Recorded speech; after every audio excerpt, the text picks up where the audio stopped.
Hello, hello, everyone. Welcome back to another episode. We are so excited, and in some ways, we kind of were showgirls this weekend. No, we're always showgirls, but I feel like this weekend we were at our most glittery, most bejeweled, if I may. 100%. But before we get into that, like we do every episode, just want to introduce ourselves. If you're new to our channel, my name is Imani. This is my co-partner on Taste of Reality, Ashley, and we are your one-stop shop. We have a website, we have an Instagram, we have a TikTok, we have a Twitter, we have a Threads, and we just talk about all things pop culture, reality TV, etc., etc., etc. And sometimes we talk about music. And well, it was a big weekend for both of us musically. It was a big weekend for the Reneé Rapp and Taylor Swift girls in this Yeah. room. Us. And she loves Renee Rapp, and I really like Renee Rapp, and she likes Taylor Swift, and I love Taylor Swift. So we are Exactly. like on board and excited for each other's journey. Yeah. So I actually went to the Life of a Showgirl movie How and was it? obviously listened to the album several times by now.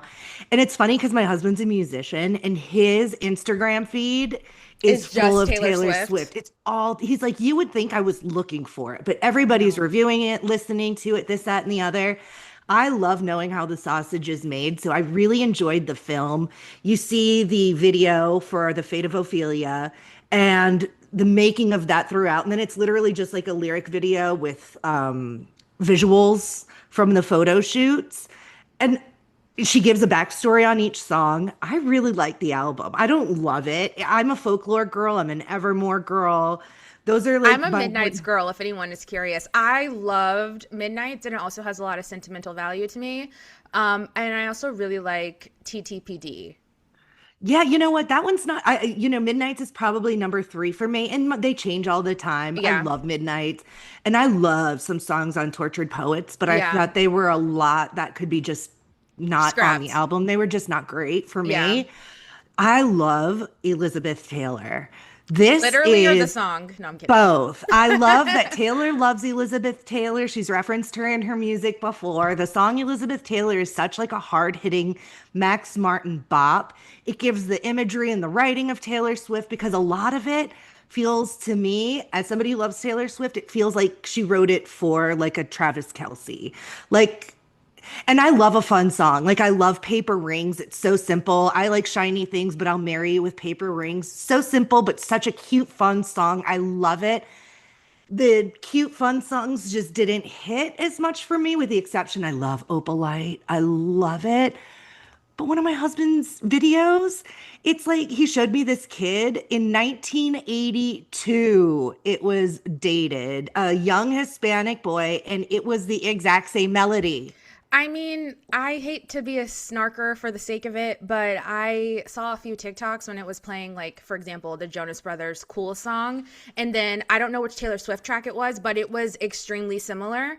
And there's other Mhm. music, and I think it's quite funny. Again, Swifties don't come for me. I like Taylor casually. However, I think it's really scary for any person to be a blind supporter of any person. Like, Yikes. that's scary. You guys should be able to hold your own opinion and hold your faves accountable. That doesn't mean you're not a good fan. It just means that you're a human being and an adult with And critical maybe thinking. even a better fan Yeah, for with wanting to critical help thinking skills. your favorite artist grow and Yeah. develop. But I just And thought I it was feel really interesting that Taylor Swift had a lot of nods to other musical artists when I'm pretty sure she was like on Olivia Rodrigo's neck for credit. So I'm just saying, hypocrisy is in the room with us. and the song Father Figure, which I love the George Michael song. I don't love this one so much. It's a lot of people's favorites. It doesn't track for me. It's clearly about Scooter Braun, the guy who took Okay. her music, sold it, whatever. But there's also like the storytelling is that she has a father figure and then she becomes the father figure. Okay. And there's series that it's Olivia Rodrigo, and I kind of love that. Mm-hmm. Just showing it's I feel it's still really good writing in a lot of Yeah. places, but then a lot of places it's just honestly so Well, ridiculous. I think it's kind of similar to our conversations that we've had ongoing about housewives on each season. Not every season needs to be like a huge plot point for every single housewife. Like sometimes you can have an off season. And so Right. this might not be a Grammy nominated album. It might be because we know Taylor Swift controls everything. Um but this might not need to be the album of the year. Like sometimes we can Right. just consume stuff for what it is. And she's getting she's having fun with Travis Kelce. I was going to say something, but keeping it PG. She's having fun with Travis Knock Kelce. on wood. Would, yes, 100%. God, Did, I love a redwood tree. yeah, is there? I So I love the haven't. visual of the folklore album because it's her in the woods, Yeah. and they circle Taylor like Taylor, and then they circle the giant tree, and they're like Travis. So I haven't listened Ah! to the album yet, but just picking up on context clues, I'm assuming has double meaning. Oh, it's yeah. And like I love subtext. I Yeah. love how metaphorical usually she is, and it's a lot of non-metaphors. A lot of Yeah. people are saying she's trying to be Sabrina Carpenter because it's in your face. You know what? Okay. Yeah. Okay. I mean, I could talk about this forever. I am going to give a little plug over to our friend Mandy Slutzker at the Yes. oh my gosh, Is this real life? Is this real life? Thank you. I'm like, it starts with an I. Is this real life? We did talk about this on her show that we're going to be appearing on this week. So if you want Yeah. more Swifty thoughts, you can Yeah. find them there. Not Tash's point, not sure when her episode is dropping, but 100% plugging Mandy's episode we did. It was a lot of fun. We talked about a lot of things, similarly to what we're going to talk about this week too. But did you have any final thoughts on Showgirl? I recently reread Hamlet. Seeing the track list, I was like, obviously, if there's an Ophelia, we're going to talk about Ophelia from Hamlet. And then seeing Yeah. the cover art, I'm like, clearly the fate of Ophelia is that she was lovelorn and then decided to join the river for evermore. And she rewrote the story, and people are very like, did she even read the book? And I kind of feel, and maybe this is me defending Taylor Swift as a Swiftie, but like, for instance, I was thinking of Once Upon a Time in Hollywood. A lot of Quentin Tarantino movies, they change the ending. He like gives kind of a in Once Upon a Time in Hollywood, Sharon Tate has a different ending. That Charles Manson story ends differently, and I feel that's what Taylor Swift was trying to do with the fate of Ophelia. But I think a lot of like Shakespearean people, which I like to sit in those rooms too, I think they're like, girl, did you read the book since high school? Because it's a very, very young person's interpretation. I read, obviously, I'm a theater kid. I read the book in high school. I've seen the play several times in life. I reread the book maybe 2 months ago. I saw it a lot differently as an adult in my interpretation. She has to be just playing with it like Quentin Tarantino. She couldn't have interpreted the story that way. Well, if we ever are in the same room with her, you can ask. We have a mutual friend of a friend of a friend. So we have connections. Very, very Kevin Bacon-y. But yeah, we're never getting to Taylor Swift, and that's okay. You never know. You absolutely never know. Stranger things have happened.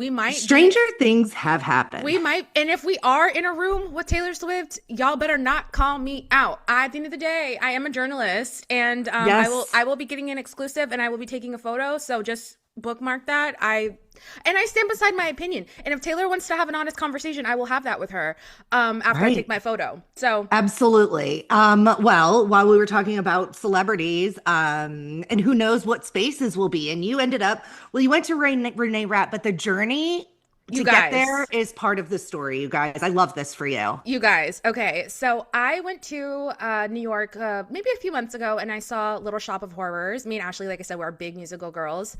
I love Little Shop anyway. But Liz Gillies, who was in Dynasty, which I've never seen, but I know her from my days of being a young whippersnapper watching Nickelodeon, and I loved Victorious. She was on that show. And so my friends and I, we love seeing shows in New York. So we were like, oh my God, Liz is going to be in Little Shop. Let's go. Da da da. We saw her there. Whatever. This past weekend, I was flying to Boston to see Reneé Rapp, which I'll get into that in a second. And I never, ever see celebrities out of context. I've traveled so much. I've been to so many things. And the only time I ever see celebrities is when I'm at an event where said celebrity is going to be there. Or, I'm at a concert and I see John Legend and Chrissy Teigen walk past me. It's not crazy to see it. Guys, okay? I was walking through first class. I happened to look over, and wouldn't you know, Liz Gillies was sitting in first class.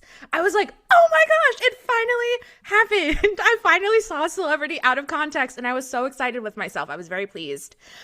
She was wearing sunglasses on, and she had a hat, and she was talking to the woman next to her. Not that I would have been as audacious to say something to her in first class, because I'd be like, I'm gonna go back to 25F now, but loved you in Little Shop. Like, I don't know. I'm gonna be in the back of the plane with Lisa Barlow. Exactly. I'm in 17C, but loved you in Victorious. No, so like that made me really happy. But going from showgirl to college girl, love that segue for me, because Reneé Rapp was in Sex Lives of College Girls. Yes. On HBO Max. Anyway, Reneé Rapp was Regina George on Mean Girls on Broadway, and her voice, you guys, I had chills the entire freaking time. If Reneé is coming anywhere near you and you just like music, I highly recommend you to go, because that mic was on. The mic was on. Singer. She sings. Like, I'm a girl who grew up with Mariah Carey. I listened to vocalists growing up. Yeah. And this girl, well, it's funny because Imani and I next month are going to be seeing Nicole Scherzinger in LA. We're so excited. And I was just thinking, because like, you never know who the legacy artists are going to be. Yeah. And a lot of people, I would have put, and I've been putting my money on Nicole Scherzinger since Eden's Crush days. Yeah. But a lot of people are like, wow, we never thought we'd see her at the Philharmonic after playing Carnegie Mellon and then a show in London. But I'm like, Reneé Rapp very much could be that artist. I think Reneé, so her album that just came out is similar to Taylor Swift in the sense of like, it has a lot of love and it also has a lot of hate. And I think Renee's in that weird position where you're still so new in the music industry and you can't do your tonality necessarily this early in. Like, for example, like JT did like the boy band pop thing, and then he kind of segued to R&B and then, you know, etc. I think Reneé Rapp, her voice shines in R&B music. And I think that's eventually where she's going to go. But right now she's playing the label long game when it's like, if there's ever a new artist, you got to do pop first and then you can go and do your thing. So my theory is that like she's been doing a lot of covers of Tink, of Beyonce, of Frank Ocean, and that's what she grew up listening to. And she, you know, grew up on that. And I think she's dropping breadcrumbs of that to see how it lands at her shows, to see if, you know, she can get some fan base there for her R&B music. Anyway, listen to Reneé Rapp, listen to Taylor Swift, listen to girl music. We love whatever makes you happy. Whatever makes you happy. That's the thing. There's so many haters, and music is subjective. Like, it might not be for you. My husband is just like this. He listens to Taylor Swift. Like, he literally was sleeping. I started listening to Taylor Swift, and he like woke up like a zombie and left the room. Like, he has a visceral, well, he's a musician. He has a visceral reaction to it. But he knows he doesn't shit on my shine. He lets me love what I love. No, we don't yuck people's yum. Like, no, that's not cool. He just leaves the room and lets me dance to Elizabeth Taylor. Yeah, and that's my point, is like, I'm not going to hate on Taylor Swift just for the sake of hating on her, but I have opinions, but I'm going to enjoy the music. That I'm not at the core, I am a hater in some ways, but like not just because the sky is blue. You know what I mean? Right. So I do have a bone with a pick with her about Charlie XCX. This is a conversation for another day, but I love Charlie XCX. I think the Brat album is art. Julia. Oh my gosh. No, she in the song Sympathy is a Knife has no mean connotations to Taylor. She is literally saying the whole time that she is so self-conscious around her because she knows she is just not that girl. She'll never be that girl, and it makes her insecure. Like, for the Taylor Swift response was wild. Like, for Taylor to interpret that is wild. Well, if anyone ever wants to listen to Ashley go about Taylor Swift, I can interview her about it. Let us know in the comments. Yes, or we're gonna put a pin in this one because I could go in all day. Where do we go next? There's so much this week. I think we should jump into Dancing with the Stars and then talk about Special Forces and then talk about some other topical things that happen. We'll fly through those since we talked a little bit more about our musical escapades at the top of the episode. So, okay, Dancing with the Stars. Go. I loved it. Okay, I'm gonna just tell you my favorite dance of the week Hmm. and my least favorite. And I think my favorite's probably gonna be a lot of people's. Ezra Sosa and Jordan from the Olympian. Is it Childs? Jordan Childs, yeah, they were Yeah. amazing. Oh my Yeah, gosh. They danced to the song Anxiety, and I felt like Ezra's character in the dance was literally like a personification of the anxiety yeah, taking over her. He was like crawling over her in spaces, and she was like diving around him, and at the end was like able to alleviate herself of the anxiety. And that's something when she went through as an yeah. Olympian. It was art. I have chills talking about it. It was a beautiful dance. The story was everything. Ezra choreographed the heck out of that. And I think Jordan danced the heck out of I it. think Ezra and Jordan definitely got their footing last week, 100%. And I'm happy for Ezra that he now has the opportunity to showcase his talent and his skills because while it was iconic, the Anna Delvey of it all, I felt for him that he didn't get a chance to go further into the season. So good for him. Right. He And got that was his paired. first year. So Exactly. He that got was paired with a right. good one. Exactly. And I credit him for the resurgence. Not totally in him, but a huge part, his influence is the resurgence of Dancing with the Stars because he is so good on TikTok. Him and Riley for sure. Both of them. You know what? And flowers to Riley too. Yeah, I'm Okay. excited to see Riley. This is this upcoming week, but Riley and Scott doing Bop to the Top High School Musical is going to be phenomenal, and I'm so excited to see that for Disney Week.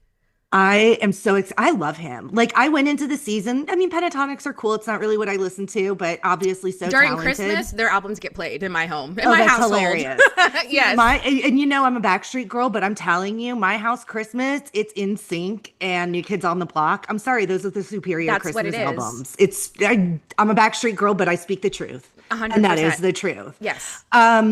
What is your favorite before we move to leasts? Did you have one? Did you have a couple highlights? I would say, and this is shocking to no one, I like my world stood still when Whitney and Mark did their dance. I loved it. I know they got a Oh lot of my heat online gosh. for it not being a samba, but I died when I think Mark's mom, I think it's his mom, like popped in and was like, it had this, it had this, it had this, it had this, and it was like mic drop. I'm like, yes. So Whitney and Mark obviously loved them. I'm trying to think who else I really liked. I love watching Danielle Fishel. I get Amazing. such a joy out of watching her. I loved watching Elaine. Loved that. I loved her Yeah. outfit so much. But I would say I in love a terms tartan of moment.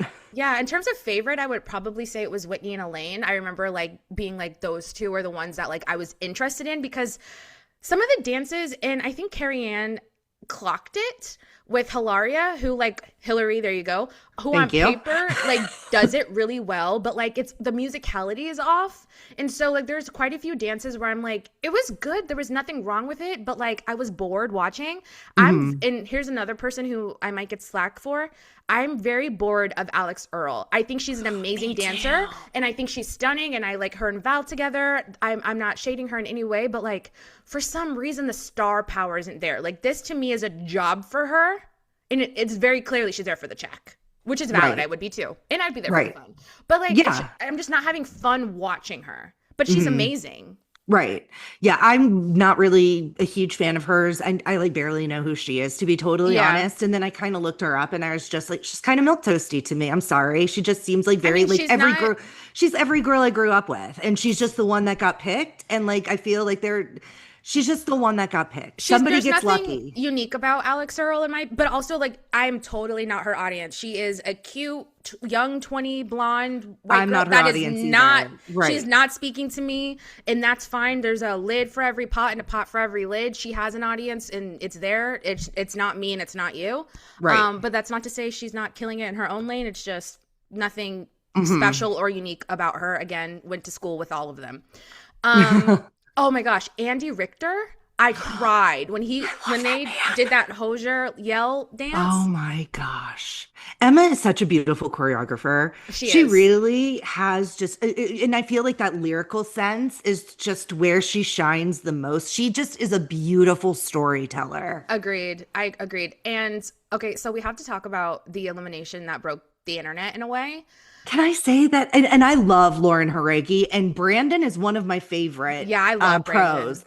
I love the song, love the nods to the video.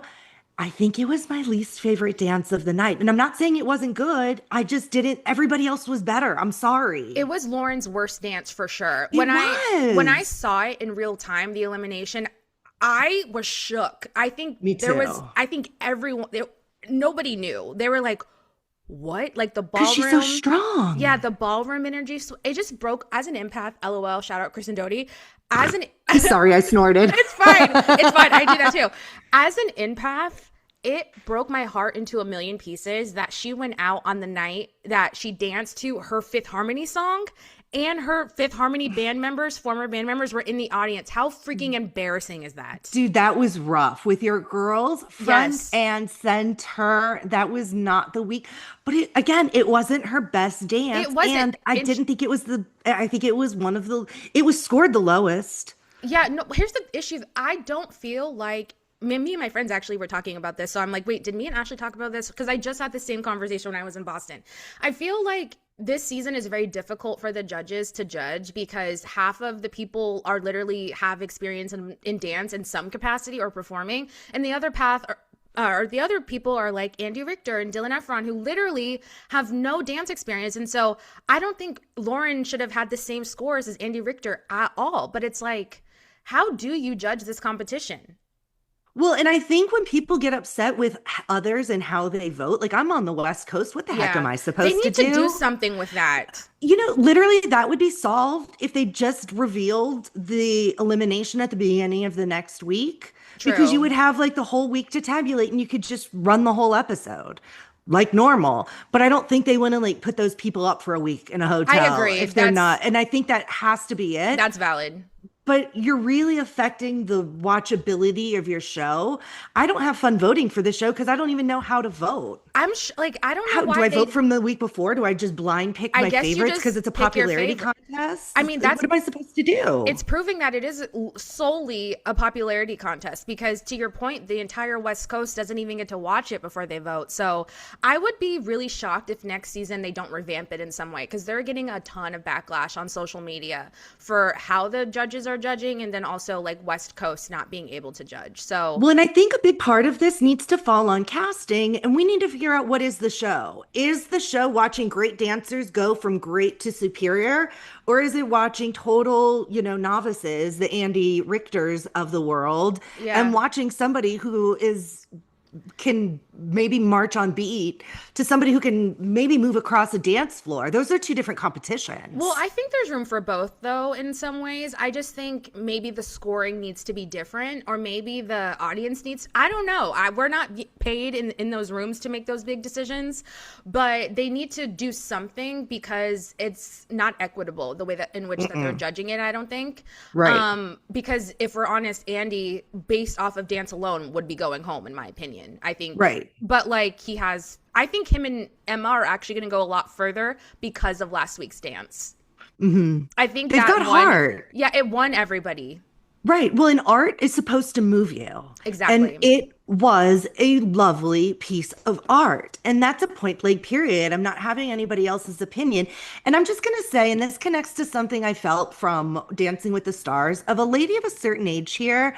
I'm on TikTok and I am so tired of the Andy Richter hate, like the old man, the old guy, he can't move, he can't do this. Let older, not even older, but just like let mature people. Heather Dubrow wants to do comedy. Let Oh, people have right. hobbies. Can people have hobbies? Well, We're it just- over 50 and we want hobbies. Well, Thank you. I'm not again- over 50, but they are. But again, not everybody needs to be Alex Earl. And that's the thing, is that like, that's not the only audience. There's so many different audiences. It's just like, let people be themselves. And Moral of the experience story. their own journey. Everybody's journey is different. So It is. yeah, I'm enjoying it. Real quick, the Whitney and Danielle drama, they thought they're, Oh, yeah. that Whitney from Mormon Wives looked very inappropriately animated during the elimination.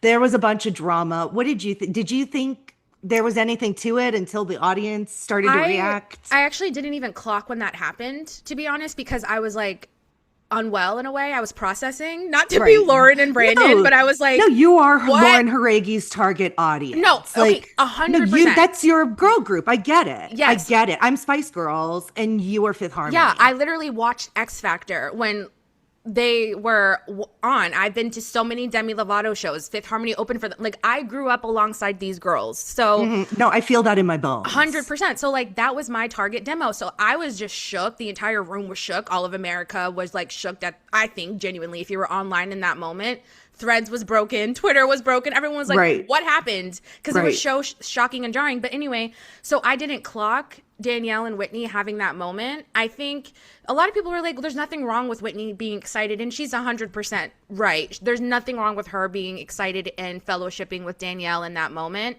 However, it wasn't the exact time to do that. And so I think Danielle, I don't think there's drama between the two of them, but I think Danielle was like, okay, not right now, not right now. Let's go comfort Lauren and Brandon. I think that's what happened. I don't think they hate each other. I don't think they're beefing. I don't think Danielle, she's like the mom of the, you know, she's always the first person to congratulate everybody and clap for them. She's a year younger than me. Like, I don't know why. I picture her being, because she played a high school girl. Yeah. When we were older than that, because older people play young people. Yeah. But I clock her as a younger person, and I'm like, no, we're pretty much the same age. So she looks exactly like Topanga from the 90s or whatever. No, she is. She will always, like, how is she unaging? And how does she keep all of her hair? My hair, I had twice as much hair in my 20s. How is she keeping it all? I don't know, but she still gives very maternal to me. Like, she seems like a very maternal person, maybe because it's just a comfort character for so many people in America. Well, and she's good. Like, her character was good. You can always tell, like, she has just always been like a light, like a salt of the earth, like American girl. And I think we all run toward that. So excited for Disney Week. Love Disney. Can't wait to talk about these dances next week. But okay, so let's jump over to Special Forces. I know Ashley has an opinion about this. I watched it last night, almost forgot. I was like, oh my God, I need to watch this. I agree with you. My opinion of Gia and Teresa changed entirely after watching that episode. I have evolved and devolved in some ways. Okay. First of all, I really have a hard time watching the show. I just don't care for it. I don't like watching dirty people and doing things and being yelled at. Like, this is just not fun for me. It's dehumanizing. I hate it. No, I hate the show. But I do like when the contestants go in and speak with the staff and they have that moment where they really get to know each other. Yeah. It was really hard to see Teresa rely so much on Gia. The fact that Teresa literally cannot function without her daughter coaching her, holding her hand, telling her when to hold her breath, and the fact that staff called her out on that, I was really glad that Teresa heard it. I don't know if she clocked it. I think so. I think she knows how much Gia is a comfort for her. And as someone who is, I'm not the oldest. I have an older brother, but I am the eldest daughter. And my brother wasn't in the house a lot. So in a sense, I kind of was the eldest daughter. And yes, I relate to Gia in a lot of ways. I didn't have to raise my siblings because my parents were in jail, certainly. Camp. In camp. But like, she is her mother's keeper. And I relate to that in a lot of ways. But I think maybe that's just mother and daughters sometimes. If you have a healthy-ish relationship with your mom, like, the roles sometimes, but no, I'm taking that back. I just relate to Gia in some ways in that regard. My mom isn't like Teresa, though, I will say that. But I'm like a second parent to but again, we talked about this on Mandy's podcast. I think culturally, that's how it is in like the Italian culture and the Black community. Like, your siblings are kind of like your parents sometimes. And I think that's probably how it is in the Italian family as well. Well, and I just love the adage, it takes a village. Yeah. And in a lot of beautiful, harmonious relationships, you've got neighbors contributing, you've got, in-laws, you've got cousins and everybody. And I think that's a really beautiful thing. The fact that Teresa, and I have a mother, my mom's 75. She's getting older, and at a point, you take care of your mother. We're watching that with Bronwyn and her parents on Salt Lake City. There's a transitional point in your life where you do take care of your parent. Yeah. That is not where Teresa and Gia should be at this point in life. Gia will need to take care of her mother, and she'll be beautiful at it when that time comes. But Teresa is a grown woman. She is a married woman. She has 4 daughters, one of which is still a minor. She needs to grow up and be a big girl. And I don't know if she's capable. Gia, on the other hand, when she spoke with the staff about her upbringing, her parents being away, and I've never found her to be an articulate woman.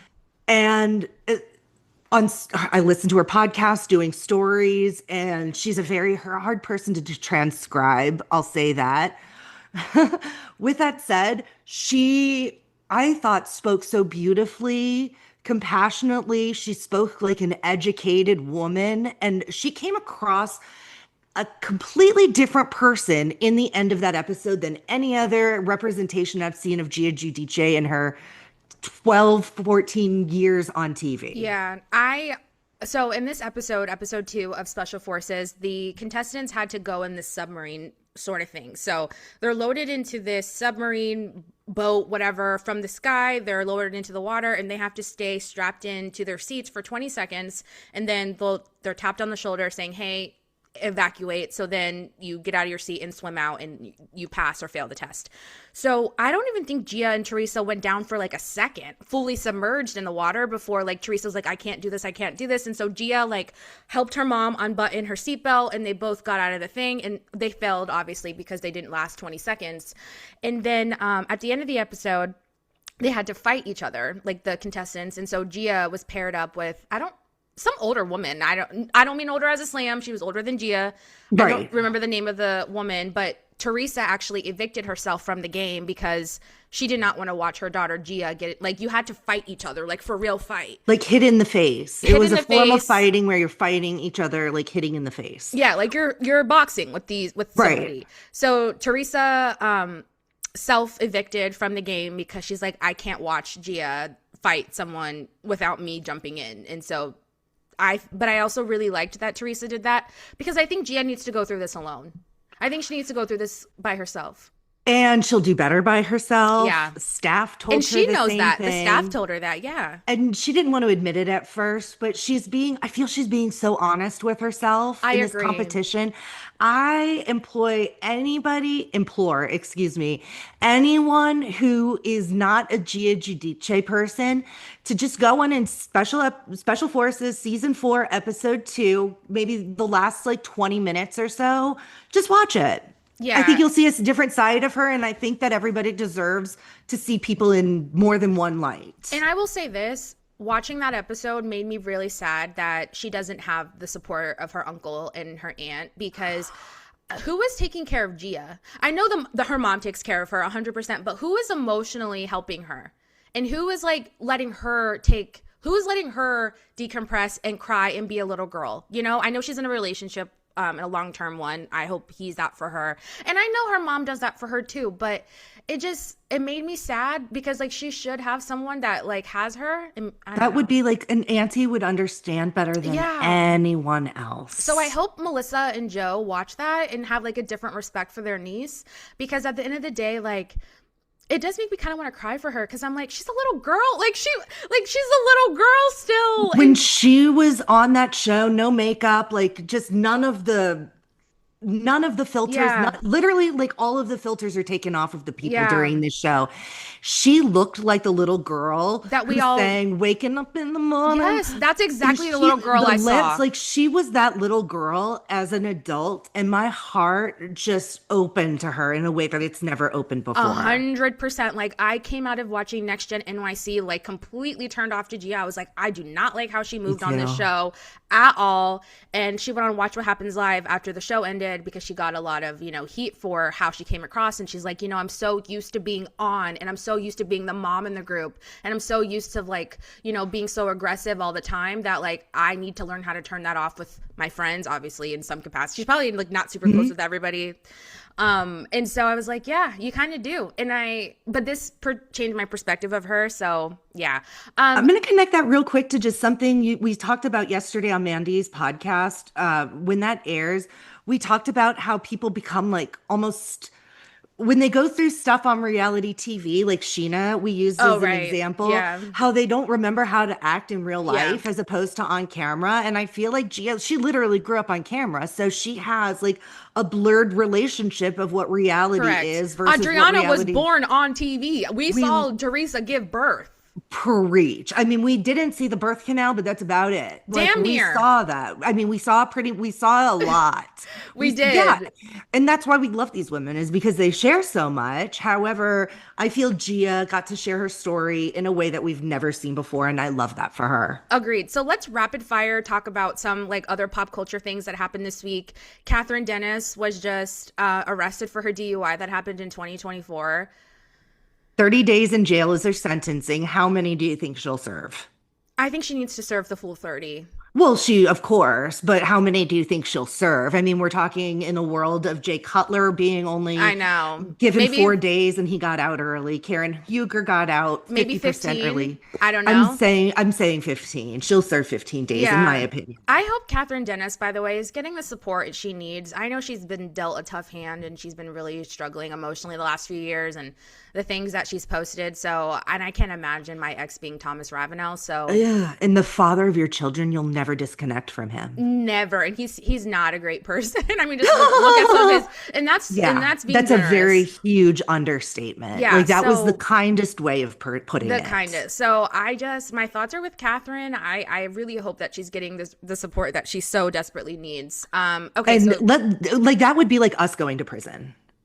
Like we would not survive. I'm wishing Catherine the oh best. We no, like Imani and I'm going to speak for you. I 100%. worked at a very high risk school. I actually sent you some video footage of it earlier, but my students used to tell me like you would never make it a day in jail, and I'm like, you're probably Excuse right. me, I'm unwell walking from my apartment to my car. I'm sweating. I'm Right? over it. I'm upset.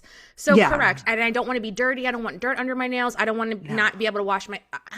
I need I my I need space. my I like my space. I want my things. phone. I I don't don't want to even be like touch my hot. yeah, no. I need a box fan, Kathy Hilton style at Correct. all times. Okay, Yeah. so moving on from that, Alexis Jansen and John Jansen, they are now wed. Tamara was there. Joe, yes, Joe De La Rosa. Jen Pedranti was uninvited, which is worked out pretty well because Jen was with her son who was graduating from the Marines. Right. Yeah. Wishing him only the best of health. Caduce to Dawson. Oh, yeah, good for you, number one, and wishing him only the best of health. Only the best of health. And yes. So go to our TikTok. We have some more stories on that. Yes. Congratulations to Teddy. Ashley, you just wrote the Oh story. my gosh. Yes. Well, and back to Alexis and John. Also, congratulations to Shannon. That chapter is so close. Yeah. But yeah, Teddy Mellencamp, my heart was so happy. I was overjoyed. She is officially cancer free. Yay. She is in the remission process. She's going to be in the remission process for a few years while they're just stabilizing her. She still has a very weak immune system, which is something I can relate to. She has to stay super, super healthy, but she is beating the odds. It Yes. sure as heck looks like she will be coming out the other side. She just needs to keep on being diligent with her health. And we love this for her. We're so happy for her, her family, her friends, all of her loved ones. Yes. Mazel, mazel, mazel. Mazel. And also Mazel because the Real Housewives of Potomac are back tonight on Bravo at 8 p.m. Eastern time. So excited to catch back up with these ladies. Excited to see if Karen Huger will pop up at any point, maybe toward the end of the season, because we know cameras were there when she got released from prison. Or I'm sorry, jail. So it's all happening. We are fed. We have so We're much to look fed. forward to content-wise, just on Bravo alone, but on all the other networks as well.